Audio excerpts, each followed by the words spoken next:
Assalamualaikum warahmatullahi wabarakatuh. Saya Azhara Salsabila dari kelas PKMJ.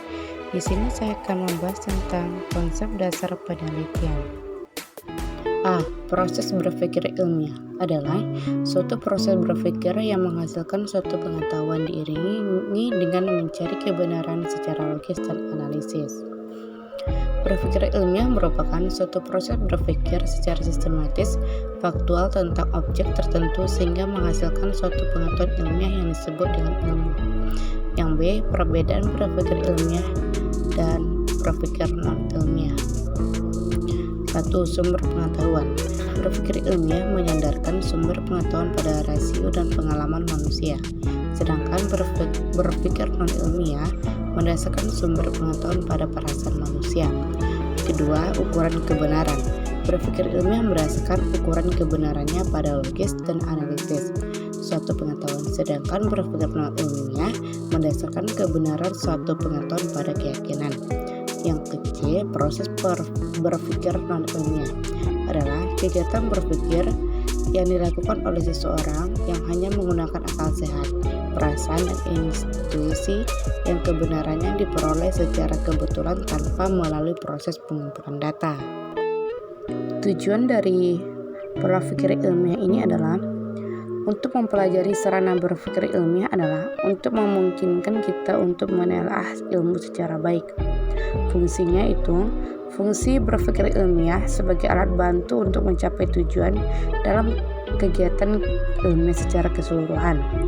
Dalam hal ini, berpikir ilmiah merupakan alat bagi cabang-cabang ilmu untuk mengembangkan materi pengetahuan berdasarkan metode ilmiah. Hakikat, tujuan, dan fungsi penelitian pendidikan. Yang pertama, pengertian. Suatu proses pengumpulan dan analisis data yang dilakukan secara sistematis dan logis untuk mencapai tujuan tertentu. Pengumpulan data analisis data menggunakan metode-metode ilmiah, baik yang bersifat kuantitatif, kualitatif, eksperimental atau non-eksperimental, interaktif atau non-interaktif. Tujuan dari penelitian pendidikan yang pertama, memperoleh informasi baru. Yang kedua, mengembangkan dan menjelaskan. Yang ketiga, menerangkan.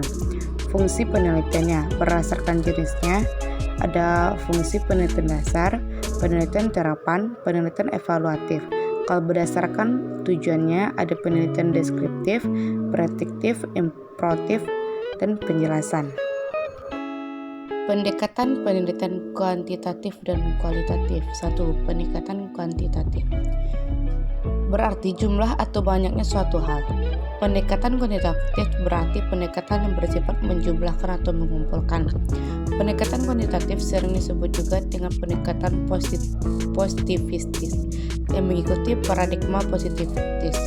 Ilmu pengetahuan alam seperti fisika, kimia, biologi, ilmu hayat, geologi, astronomi pada dasarnya menyandang paradigma positivistis. Yang kedua, pendekatan kualitatif mengacu pada kata kualitas yang berarti sifat, mutu, kadar, makna.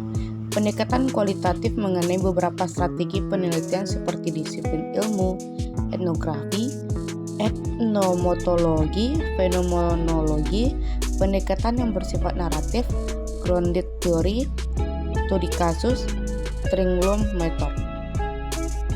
Jenis-jenis penelitian di bidang pendidikan. Yang pertama ada penelitian historis, penelitian deskriptif, penelitian perkembangan, penelitian kasus atau lapangan, penelitian correlation, penelitian eksperimental suguhan, penelitian eksperimental semu, ada penelitian kausal komparatif, dan ada juga penelitian tindakan.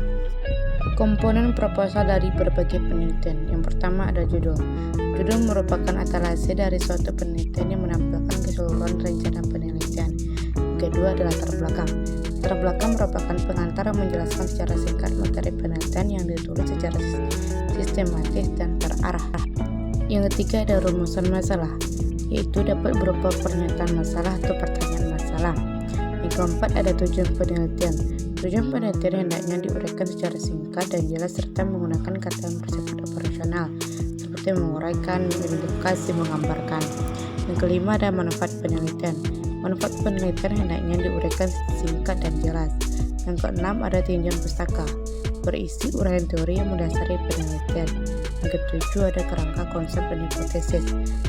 Kerangka konsep merupakan justifikasi ilmiah terhadap penelitian yang akan dilakukan. Yang kedelapan ada metode penelitian, berisi tentang jenis penelitian yang digunakan, kerangka penelitian, variabel dan subvariabel. Yang kesembilan ada jadwal dan lokasi penelitian. Jadwal dan lokasi penelitian merupakan rencana tentang tempat dan waktu penelitian yang akan dilakukan. Yang ke-10 lampiran, yaitu yang harus dilampirkan dalam proposal antara lain daftar pustaka, alat ukur yang digunakan. Hambatan-hambatan dalam penelitian pendidikan serta solusinya. Yang satu, hambatan pengumpulan data.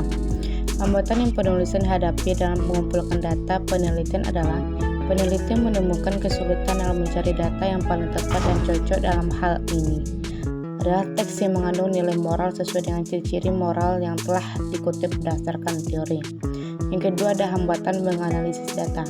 Hambatan menganalisis data merupakan kesulitan terberat yang peneliti hadapi karena sulit untuk membedakan nilai moral yang berkaitan dengan tanggung jawab, nilai moral yang berkaitan dengan hati nurani, dan moral yang berkaitan dengan kewajiban. Terima kasih. Assalamualaikum warahmatullahi wabarakatuh.